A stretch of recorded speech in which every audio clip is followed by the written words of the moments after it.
President Trump is set to address to the nation tonight on what he calls election integrity.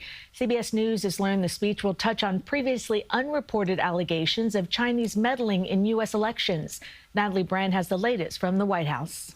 CBS News has learned President Trump is expected to lay out concerns about U.S. election systems in his primetime speech tonight. Without free and fair elections, you don't have a country. Sources familiar with the matter say President Trump will talk about allegations that China compromised U.S. voter data and evidence the CIA knew about it but didn't tell Trump during his first term. The U.S. intelligence community did release a report in 2021 assessing with high confidence China did not attempt to influence the election's outcome. The president is trying to interfere with the elections. There's no question about that. CBS News election law contributor David Becker. I think it's likely the president's going to continue through disinformation and through various attempts to try to interfere in the elections, but it's failing, and we're seeing that in the primaries right now, which are going very well. President Trump's speech comes as he pushes Congress to pass the Save America Act, which aims to toughen election laws. Democrats argue it's all part of an effort to undermine the results of the upcoming midterms. They know they can't win the election fair and square.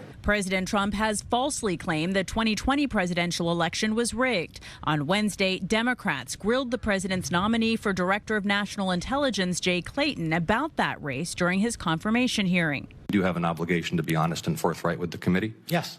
Who won the 2020 election? Like I said, I'm not going to get into that with you. Clayton acknowledged that Joe Biden was certified as president of the United States, but he stopped short of saying that Biden won. Natalie Brand, CBS News, the White House. Vice President J.D. Vance said the administration will support the results of the midterm elections, adding that he thinks the Republicans are going to win. But he also said that, quote, we have to do everything we can to discourage cheating.